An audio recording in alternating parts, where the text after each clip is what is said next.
Well, Morena, everyone, and welcome to webinar number 2 in BDO's Rethink series.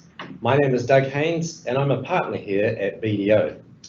2 weeks ago, we were privileged to have the company of Sir Bill English, who provided us with his personal insights into what a resilient New Zealand economy should look like.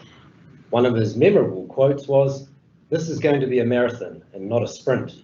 And I recall his reference to a W-shaped recovery curve. And given the events of the past 48 hours, Bill's comments have certainly proven to be on point. Following on from Sir Bill's economic insights, this morning I had the pleasure of welcoming Spiro Anastasiou, who will help us navigate what is going to be an incredibly exciting political environment and the impacts the upcoming election may have upon business. Spiro heads up Senate SHJ's government relations practice, and after 15 years or so of broadcast journalism, Spiro spent the rest of his career in consultancy roles, and his enthusiasm and passion for politics is incredibly infectious. Good morning, Spiro. Morning, Doug. And thank you so much for taking the time to join us. Of course, ordinarily. Can't shake hands, can't No, we? that's right. So a nod of the head will have to suffice today. Before we get underway, I just want to cover off 3 housekeeping matters for our audience. First of all, we appreciate how busy you all are, and we intend for our webinar to go for no more than 1 hour.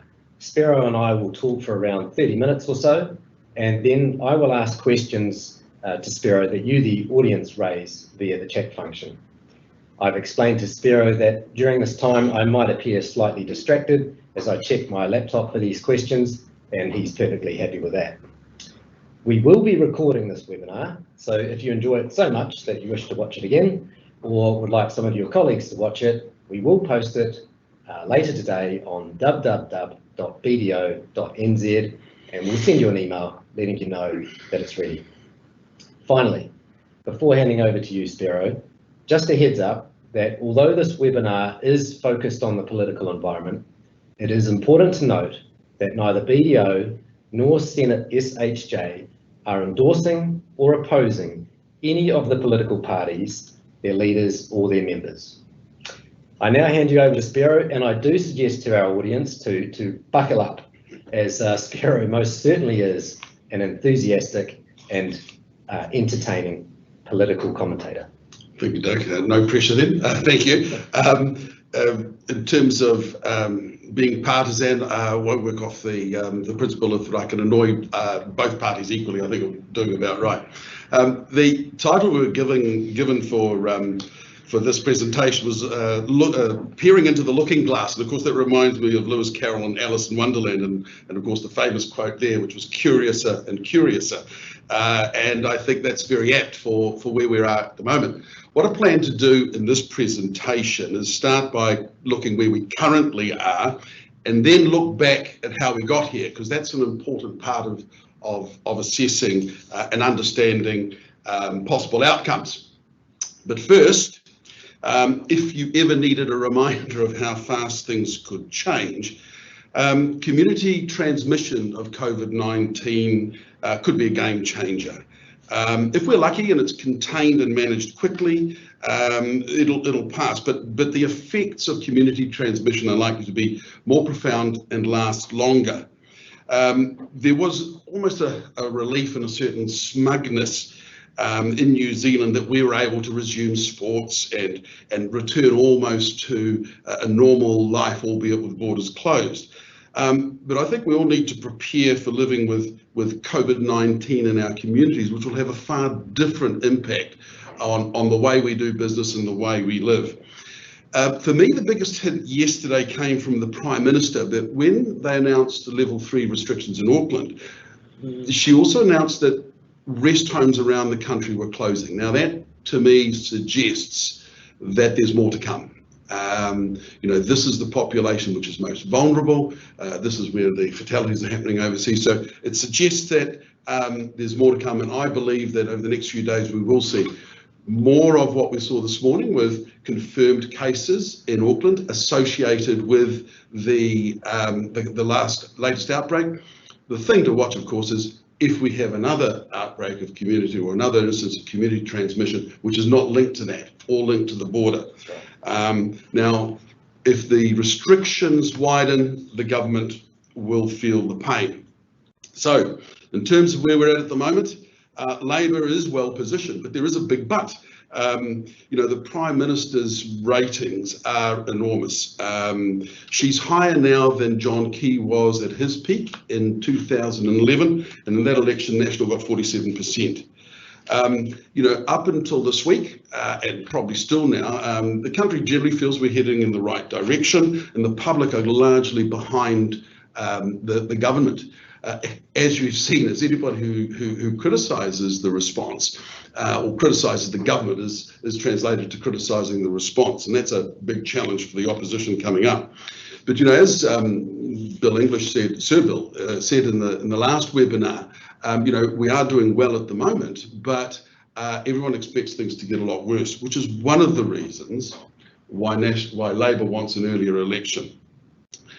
And interestingly, wasn't it, that earlier this week we actually had the first hint of restrictions lifting, when people started talking about a travel bubble with the Cook Islands, and everybody, that really helped reinforce the sense of progress and how good we're getting off. COVID-19 could be a game changer. And one of the reasons the Prime Minister is so popular is that she owned the response. COVID-19, she was synonymous with the COVID-19 response. And when it was doing well, she did well. If over the next few weeks or month, we see the response being criticised, the testing and tracing system under pressure, a lot more questions being asked, and more economic indicators going south, then equally she will be blamed for it. National, on the other hand, it's got an awful lot of ground to make up. Judith Collins' appointment was not about winning the election, it was about not losing it. It was about ensuring that they had enough MPs to become a viable opposition and position themselves for 2023. I'm also told from people who are on the campaign following her around that it's not particularly well organised and there's tensions. But COVID is a game changer. The big problem that National has at the moment is they don't have time. As I'll show later on, when the government's record of achievement in areas outside health is put to the test, they tend to fail. However, in this particular case, National doesn't have a lot of time, which is one of the reasons why they're wanting to push the election out.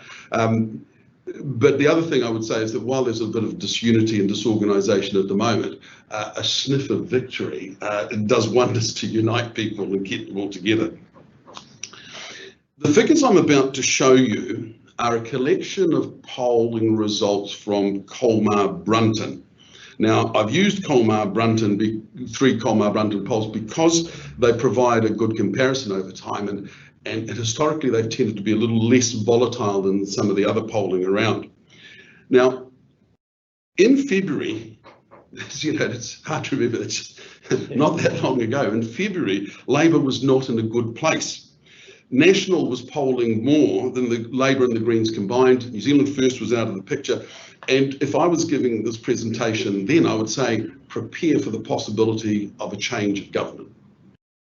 The figures were showing, and more importantly, this was showing a trend. But then, after COVID, as we emerged from lockdown, the figures showed a Prime Minister of enormous popularity. Now, no one believed for a moment that the gap would stay that way. But what it did highlight was the enormity of the challenge that National faced. And on those figures, they would have lost all of their list MPs. So there was a lot of nervousness within the National camp. And it was that poll which followed a similar poll a week or so earlier, which cost Simon Bridges his job. And May 22nd, Simon Bridges was changed. That's just over 7 weeks ago. And when you think about it, an awful lot has happened since then. Now, this is what happened in June. This is not where we're at the moment, But this is the poll shortly after Todd Muller took over. Now, what's important to note here is that it was that Todd Muller produced, or at least let's say the change of leadership in the National Party, produced an 18-point swing. In May, the gap was 30. In June, it had reduced to 12. Now, I think many of the National Party started daring to hope again, because if that trend had continued and there was another, say, 2 to 3 points in the same direction on each side, then all of a sudden the gap would be 6 and it would all be on. Yes. But then the wheels fell off. And July was a month of damage control. It's hard to imagine that all these people left in July. Started off with David Clark. The debate over the leaking of health data was the last straw, and he finally left. That incident also took down Hamish Walker. But it was the handling of the Hamish Walker affair by Todd Muller that actually started to show some of the cracks and started his demise. There was a lot of talk in the caucus, in the National Caucus at the time, growing dissatisfaction at the decision making. There seemed to be a sense of inaction. Many were complaining about the lack of clarity in decision making coming from Muller. There were concerns being expressed by the level of control of Nikki Kaye and Amy Adams, who were strong Muller supporters. And in the end, Andrew Falloon was the catalyst for Todd Muller's departure, followed quickly by Nikki Kaye and Amy Adams. Then, of course, Ian Lees-Galloway ended the month with a good display of political revenge and utu. Rounding off what was really fast becoming almost a plague on both your houses. It was really a very messy affair. But the other thing that it meant for National is it showed the level of change and perhaps disarray. And it wasn't really helped by the fact that every day in Parliament you had valedictory speeches from outgoing MPs, which tended to underscore just how much experience and talent they were losing. Quite an exceptional month, very. Yeah, very busy month. But this is for polling nerds and political nerds like me, this is an interesting one. This is a graph shows the trend line going back to the last election. And if you look at the left of the screen, that was the election night result. National had just under 45%, Labor 37%. That's one of the reasons why National was so pissy at the time that it wasn't the government. It was justifiably so. We saw Labor increase in popularity, but what I'd like you to look at here is in 2018, in the middle of 2018, National under Simon Bridges had overtaken Labor. This was the time when the business community started to express a lot of concerns about Labor's performance. There was a lot of concern about the way they were connecting with business. And it was about that time that the Prime Minister established her Business Advisory Council, which was headed by Rob Fife. We see towards the end of the year, Labor had its normal annual swing. Labor's popularity, for some reason, always goes up in summer. National drops. But then if you look what happened at the beginning towards the end of 2018, Nat started to get their nose in front again. We started to see them pull ahead. Then you'll see that spike. That is the mosque shootings in Christchurch. And that's when we saw the Prime Minister come to the fore with her natural talents of communication. She connects, she's an incredible communicator. She connects very well. She's a natural communicator she's good on social media, and there's a demographic out there which loves her. The interesting thing to note here is just how quickly the support drops off afterwards. Right. And that's because Christchurch stopped being the centre of attention and the focus returned to the economy. Yes. Now, interestingly, towards the right hand, you see Labor going up again, and that was around Christmas. That was around Whakaari White Island, right. Another disaster. And once again, government to the fore, showing what it does best in terms of its compassion and its feeling towards people. But look at the blue line. Now, the blue line, and that's the last dots that you see there are February, and those were the figures that I showed you before, when all of a sudden Nats had their nose in front. The trend was that they were increasing, Labour was beginning to slide. Then, of course, we had, oops, it's not there. Our animation is gone. Apologies for that. This is what happened from subsequent to that. And you'll see at around alert level 4, Labour's popularity just increased. And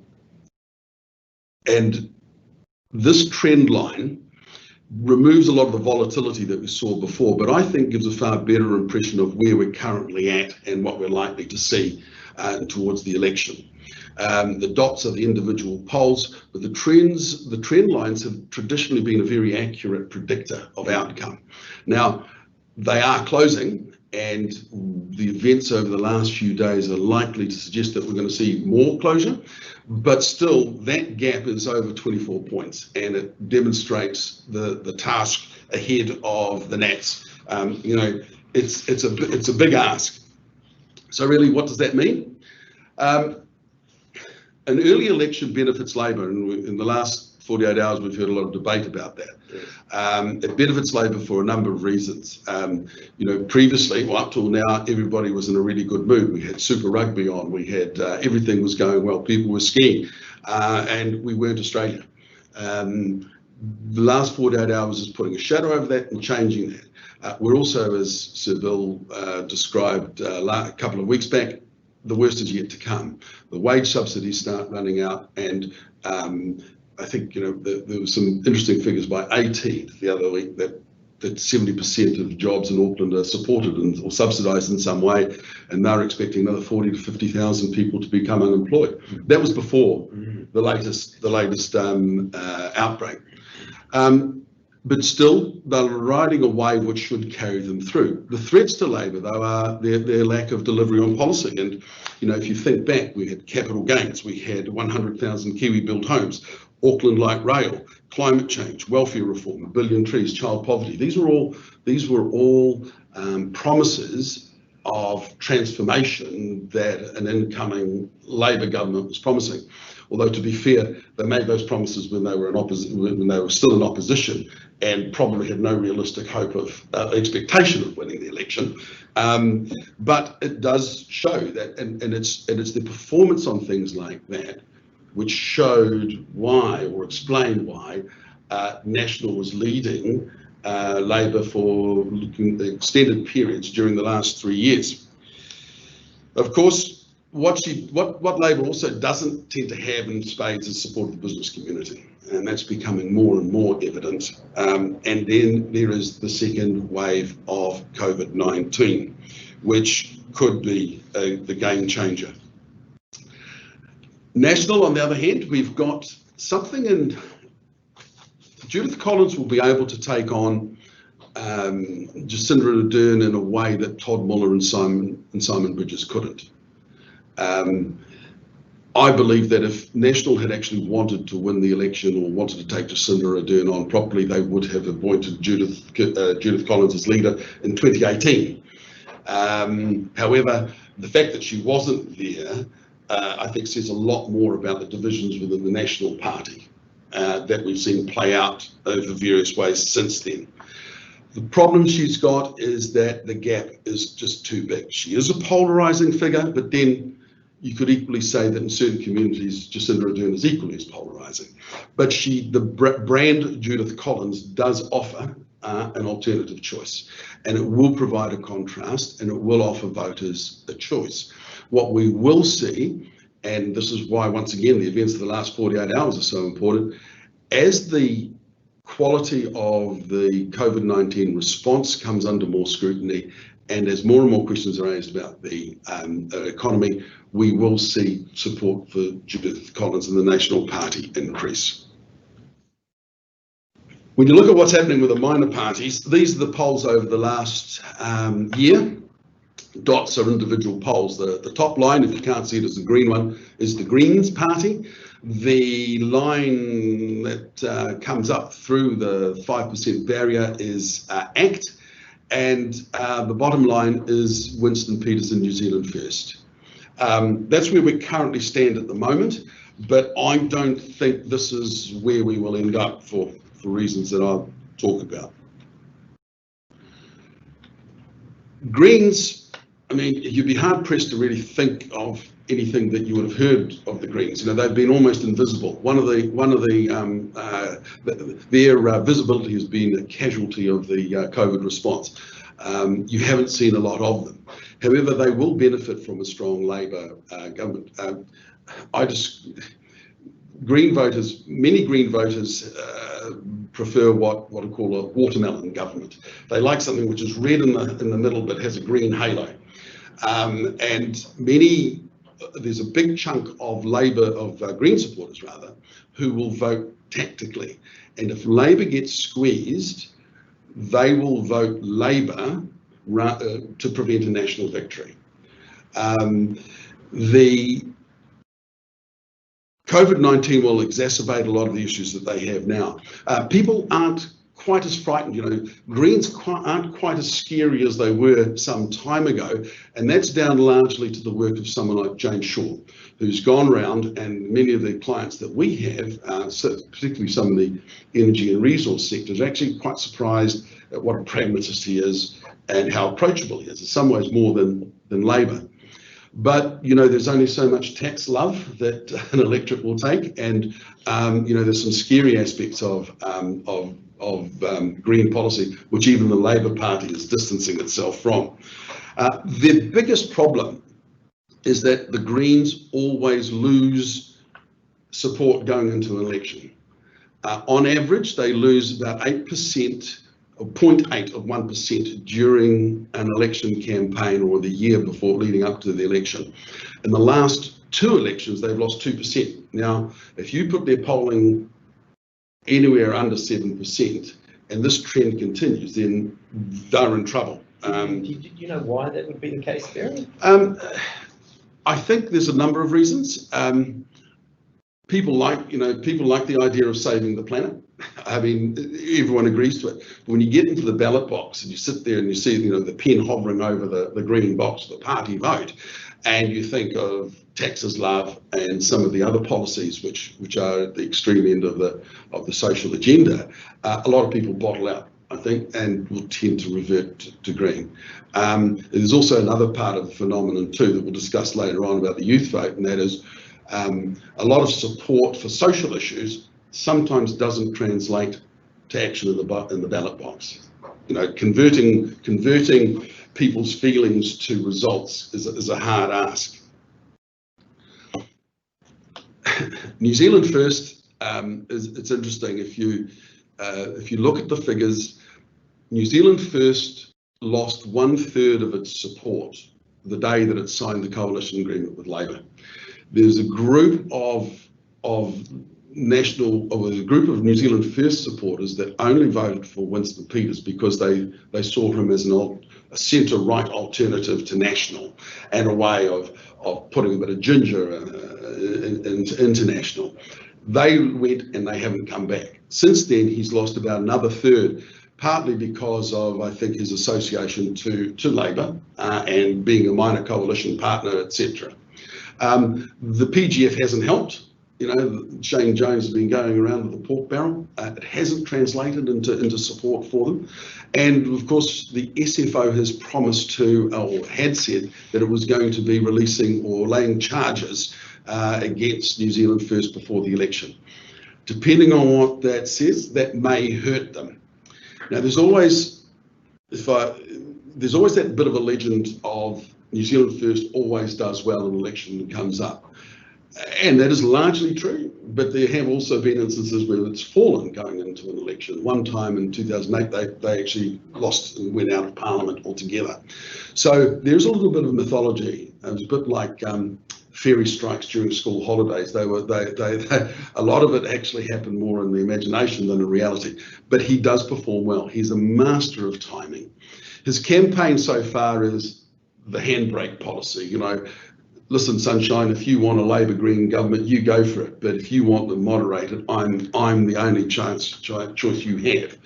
Now, ironically, the better that Labor and the Greens do, the more that comes to the fore. He will lose this time a bit of support to ACT.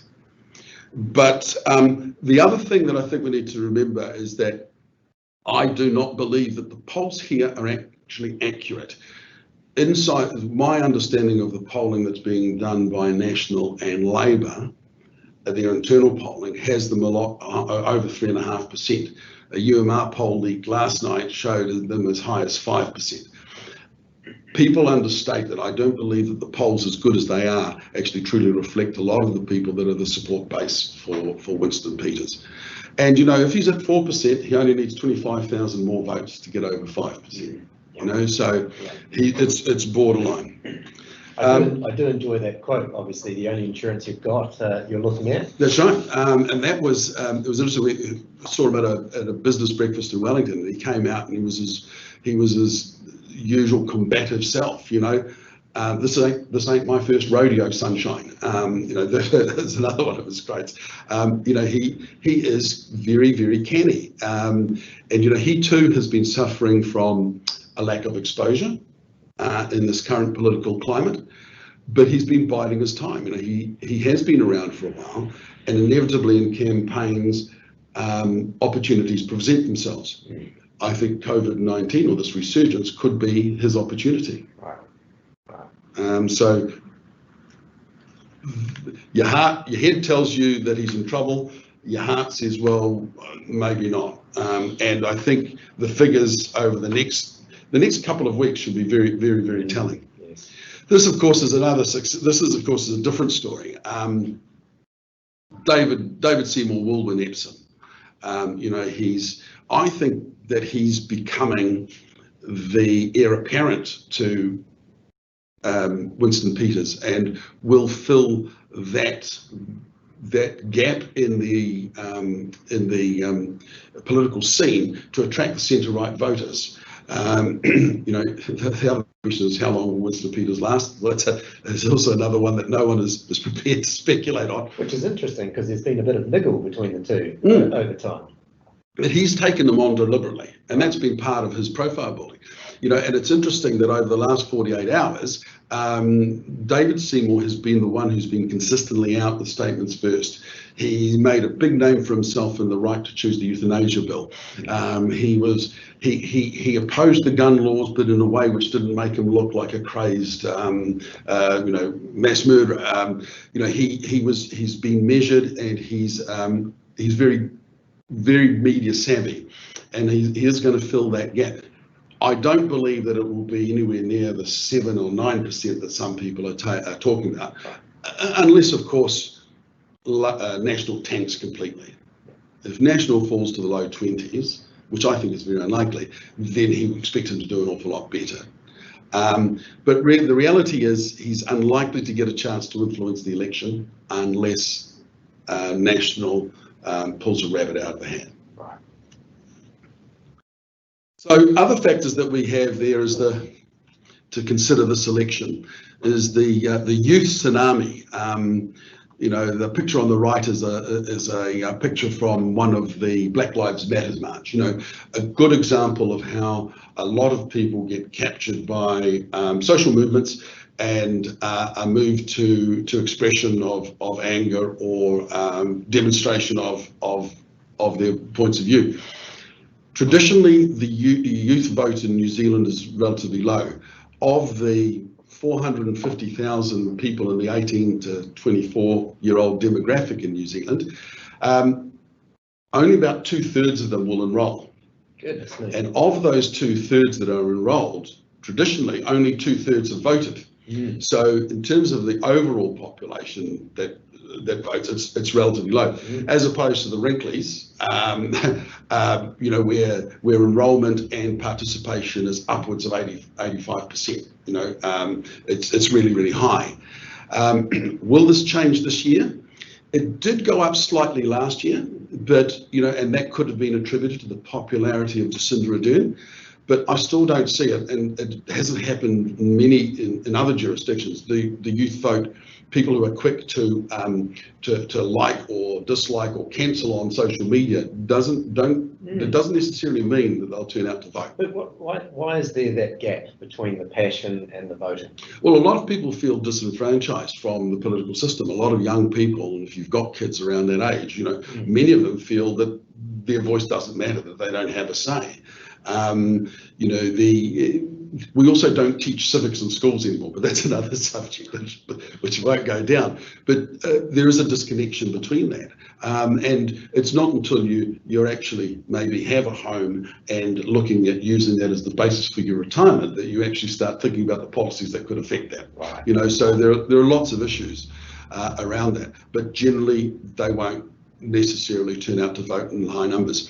This year, you can enrol, like last time, you can enrol up till election day. So they've broadened the number of areas where you can actually enrol. They may be restricted now under COVID-19, but you can enrol right up to election. There's also the referenda. Will the cannabis legislation referendum get people out to vote, or young people out to vote? Polling suggests that the right to choose will get through. It's universally supported across all demographics. Okay. The cannabis legislation legalization referendum is more divisive. It's supported generally more so by young voters, not so much by older voters. And the prediction is that it will be really close, probably a loss. But that may still get a lot of people out. Early voting is the other issue, is the other factor. Last election, almost half the votes cast were early votes. This year, it's expected to increase to up to 60%. And aside from meaning you don't have to wait up till midnight to get the results on election night, it also tends to have some interesting effects. It generally means that people make up their minds early. There's a debate about whether that would support Labor or National. If you follow voting patterns and think that older voters tend to support National, if they vote early, they're likely to do that as well. So it's going to be interesting to see what happens. Well, but it starts in 3 weeks' time. That's right, yeah. And that's another reason why you'll see. There's another thing that will happen. Another feature that you'll find a little bit more of the discussions over the next couple of days as to how COVID-19 will affect that. Exactly. Because if early voting starts and then you kick out the election, what's going to happen? I mean, would you have early voting for 5 weeks? Yes. Why have an election campaign at all? So there's some serious questions to be asked. So what does this mean? Now, if you take an average of the last 4 polls, this is what it would look like, and this is also a reason why I think you can't believe them. There's a lot of breathless reporting by reporters that sit up in front of graphics of the Houses of Parliament which show how many seats are red and blue and green, but the reality is this ain't going to happen. The last time that any party in New Zealand got more than 50% of the popular vote was after the waterfront lockout in 1951. That's a long time. It's almost 70 years. So no one has since got more than 50%, and I can't see it happening now. But what it really does show is the trend, and it is that trend which is pushing Labor in front, giving it that lead, and showing one of the popular or one of the most likely outcomes at this stage, and I qualify this stage because we haven't had a chance to see anything reflected about the latest developments, but there's a chance that Labor will be able to govern on its own with the support of maybe one other party. Now, an interesting thing about this is if we come anywhere near something like this, what I expect that you would see is that Labor would give the Greens some cabinet positions even if they didn't need to, as part of their solidarity and as part of their demonstration of an inclusive government. Scenario 2 is where I think it's going to be. Prior to this last outbreak, we were predicting a reversal of the last election. Labor on 45, National on 37. That's what I think is the most likely, and I still think that proportionately, that's where we're heading at the moment. The important thing to note here is if this scenario comes out, then Labor on its own will still have more votes than National and ACT. Okay, and we assume here that the New Zealand First and the Greens do return. National will improve its position. But the strength here is that Labor could form a government with the Greens or New Zealand First, or if it was in that position, I suspect it would probably choose to do the same again. Right. And give you a repeat of what we have now, because for many reasons that would show a degree of continuity, it would show a degree of stability, and more importantly, if the scenario was anything like that, New Zealand First would not have the control or the power or the influence that it had at the last election. So you would see New Zealand First in there, but with a far less influence. And them their choosing to support National would make no difference. You know, under this sort of scenario or small variations of it, the Nats can't do it. Yeah. Now, this next scenario is what I used to put up just to be provocative. You know, it was out there like that outside bet on the Melbourne Cup.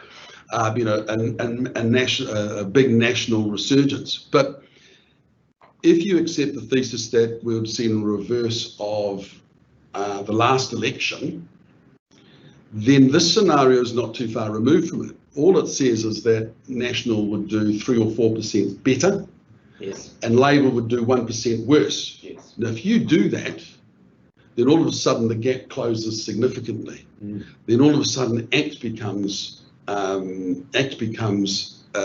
more relevant. Now, I think personally, and this is more of a gut feeling than anything else, I think that the Greens are probably more in danger than New Zealand First. Interesting. Now, in this scenario, Winston Peters is the kingmaker once again. You know, so, and that is his pitch to voters. Right. You know, if you want some stability, if you want some moderation, I'm your man. Sure. And that's it. That's a very interesting position to be in. So of those three, Spiro, I believe you picked number 2 as the most likely. Yes, but I qualify that for 2 reasons. A, because we don't know what COVID's going to do, and B, I reserve the right to come back in 3 months' time and argue I was right even if I was wrong. I mean, there are lots of factors and lots of qualifiers, but I think yes, that is the most likely. And this is where I think it will end, and that's roughly where we're talking about. If you think here, the first figure shows the 2017 elections. The figure today is that averaging of the last 4 polls that I showed you. This is where I think we're going to end up. This is what my head's telling me. You know, and what that means is, you know, the one thing I think we can still be certain of is that Labor will be the largest polling party. Beyond that, I'm not prepared to bet too much more. I think the Greens will be included in the government, even if the Labor doesn't need them. We should see New Zealand First there. If it is part of government, it will be there, but without as much influence. ACT will come down a little bit from where it is now, but it'll still end up with 4, maybe 5 MPs, with a strong tailwind. And if National tanks, that could be even higher. But you know, and also no parties outside Parliament will get in. That will give you about 5%, 4 to 5, maybe 6% of wasted vote, yes. And that then gets redistributed proportionately through the other parties. But you know, as I said, there are plenty of qualifiers. We know how quickly things can move, and COVID-19 or the second wave of it has changed the perspective considerably. So just on that, Spiro, just going back one slide, in terms of that potential outcome of September 20, effect on business in New Zealand as a result? Well, good, you should ask that. Here we go. I think what you'll see is a bit more of the same. One of Labour's weaknesses at the moment is that it doesn't have a deep bench. There is what I've heard described as the Gang of Four that run everything. That's Jacinda Ardern, Grant Robertson, Chris Hipkins, and Megan Woods. And that's certainly reflected in the last two are given virtually every portfolio going at the moment, or are the government's troubleshooters. Then you have David Parker and Andrew Little, who are there or thereabouts. But beyond that, there's not a lot else. I mean, and if you look at what's happened, Phil Twyford was eviscerated by Judith Collins as housing minister. Ian Lees-Galloway, even before his personal issues, was criticised. Mecca Faitri, the list goes on. None of them are particularly performing well.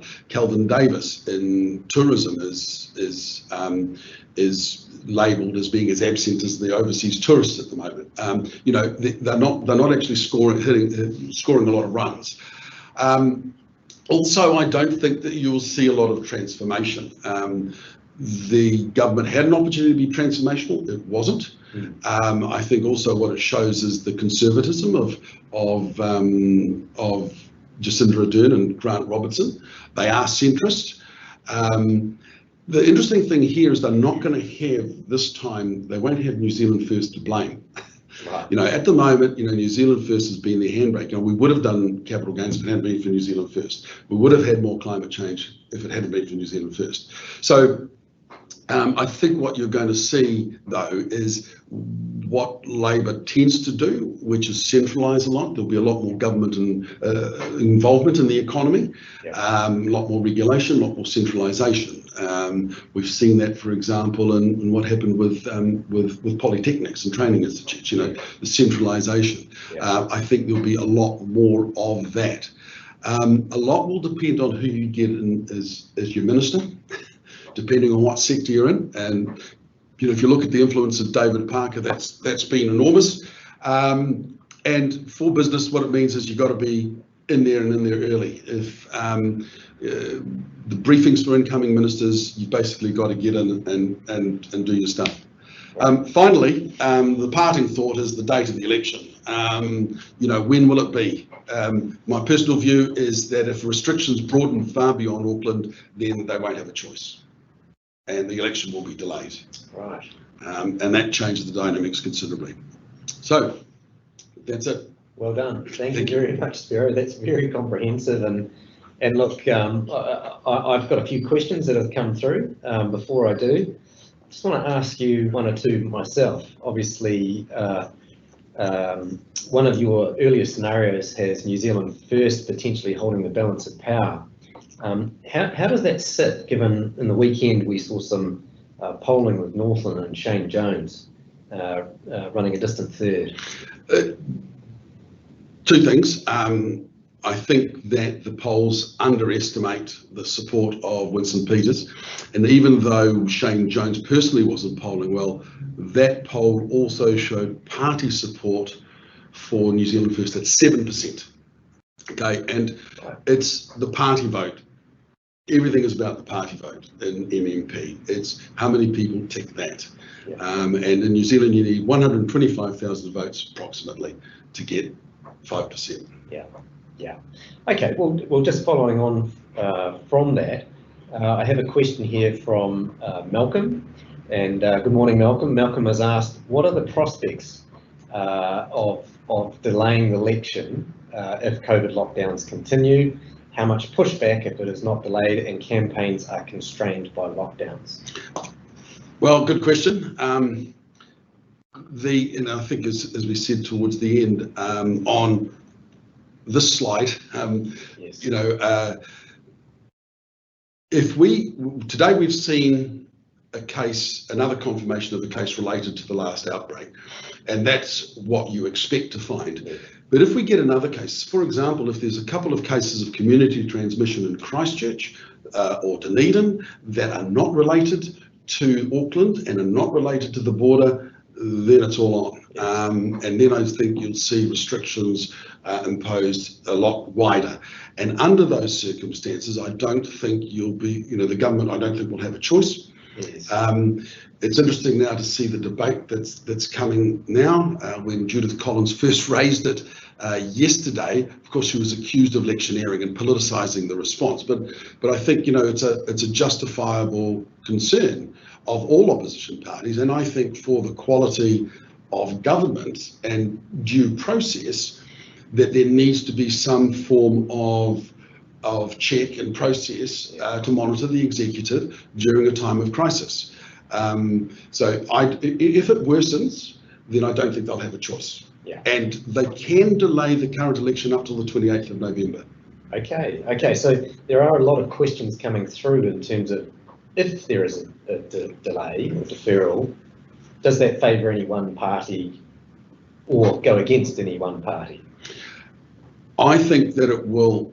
The point that I made earlier was that Jacinda Ardern owned the response, and if you've watched her at all, and the Prime Ministerial press conferences with Ashley Bloomfield, she's in her element. She does what she does best. She's communicating. She's connecting with people. But if you look at what she was talking about at her media conference at 4 o'clock, it was operational stuff.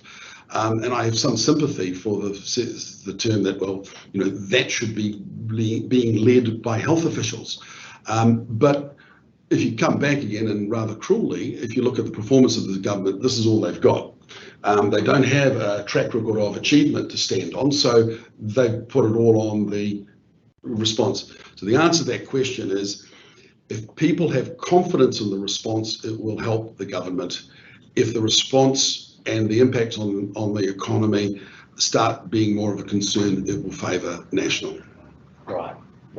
Okay, that's very interesting. And maybe going off to the side, I've got a question here, and it is to do with the top party. So the question here is, in my circles, people are talking about top. How do the experts like Sparrow view top? As it is interesting to see a lack of commentary on them from the experts in presentations like this when talking about minor parties. I think it's because nobody expects them to achieve anything. To win, you need to have there's a number of factors that you need to succeed in an election. You need to have clear policies that resonate and connect with people. You need to have good media performance, and you need to have backing and money to actually get those out through advertising and to be noticed. And you need to win media coverage, free-to-air media coverage. So top doesn't tick many of those boxes. And since they lost Gareth Morgan, they lost their banker. Right. So that's it. I mean, even the Māori Party is struggling. I do not believe, I support those who suggest that none of the minor parties will actually make it over the line this time. I mean, Colin Craig was the closest we got to it. Remember, and once again, a personal scandal tipped him over at the end, and he got over 4%, but failed to make it into Parliament in the end. Yeah. But it's a really, really hard ask to get 125,000 ticks in that box. That's right. And is there a particular demographic that would vote for top? And therefore, going back to your earlier comment about the youth vote? I think that a lot of top voters at this stage would probably see that ACT is an alternative. They're not the people that will go to the Greens, or unlikely to go for the Greens or Labour. And I think people are getting a wee bit smarter. The way that I describe the tactical voting of Green voters, I'm hearing picking up. It's really hard. I've talked to some Labour people or some National people who think they're going to hell in a handcart. Others who reckon they're on the cusp of something great. Yes. And I think that's typical. But one of the things I hear quite a lot is that National people voting tactically, and a lot of Nats are thinking of supporting New Zealand First, not because they particularly like Winston Peters, but they see him as the handbrake option. Right. So minor parties, they will, unfortunately, I think, become part of that 5% wasted vote. Yes. Okay. So another question here: if by some chance Nats and ACT have an option to form government with New Zealand First, will they? Do you think Winston will go with Nats this time around and work with Judith? I think the question is that, well, firstly, there's two parts to that question. Firstly, I think that Judith could work with Winston Peters.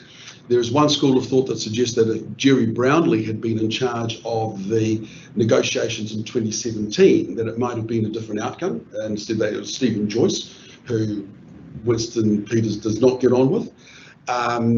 I believe that Jerry Brownlee and Judith Collins could work with Winston Peters. The second question is, would Winston Peters?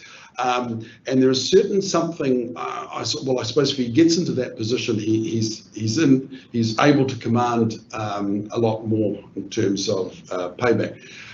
My sense would be that he would probably want to continue with Jacinda Ardern, because Jacinda Ardern did portray in 2017 a generational shift. And I think that part of the reason that he chose to go with them is A, they showed him more respect, but B, he wanted to be on the winning team. And I think there will be that sense of continuity. Yes. Okay.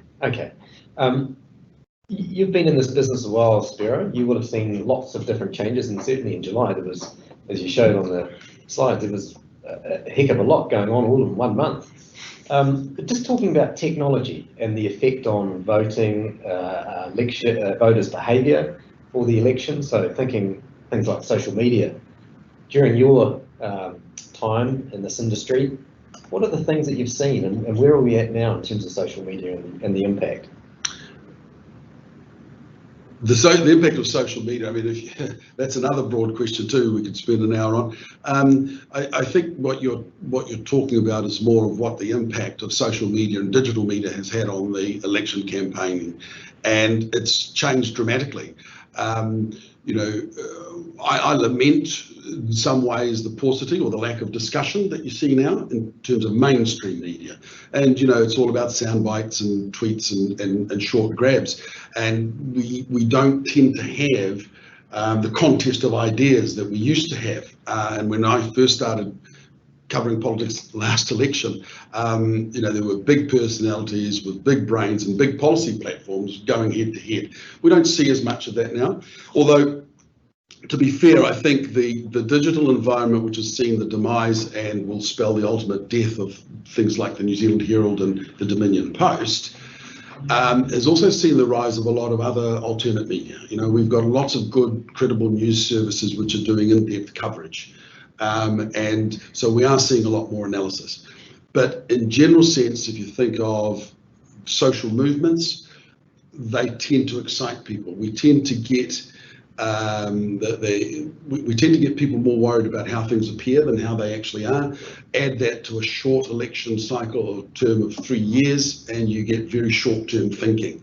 And that unfortunately tends to dominate. So it's people who can master social media better will do better. And cast your mind back, Rob Muldoon, the reason, for those of you old enough to remember, the reason Rob Muldoon was able to defeat Bill Rowling partly was because he was able to adapt to the new medium of television.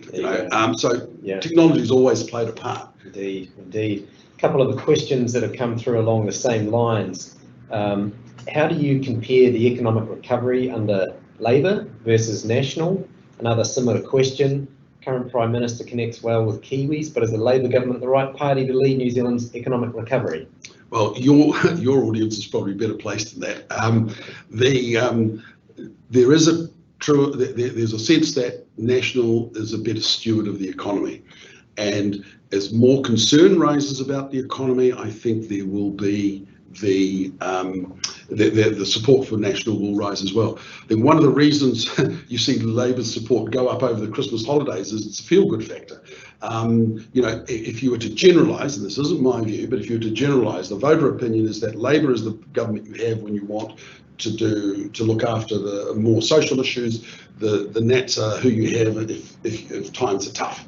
So that's a generalisation, but I think that is reflected in it. So who's better? We, like you guys, support a lot of business clients, and I think there are pros and cons of both approaches. Yes. Indeed, that's a pretty. And I'm not going to answer your tricky, question. very tricky question for you. And look, that's actually the end. We'll draw that to a close now, Sparrow. But I do thank you very much for your time and energy. And I did warn people out there that you did need to buckle up, because obviously you can clearly see that Sparrow's energy and enthusiasm is just extraordinary. So now that brings this webinar to a close, and I thank you, the audience, for listening and participating. But before we sign out, just a reminder that we have our next Rethink webinar, which is on Thursday, the 27th of August, so 2 weeks' time at 9 o'clock, when we'll be discussing your business risks as we uncover findings from BDO's Global Risk Landscape report with Nigel Burbridge, who is actually our Global Chair of Risk and Advisory.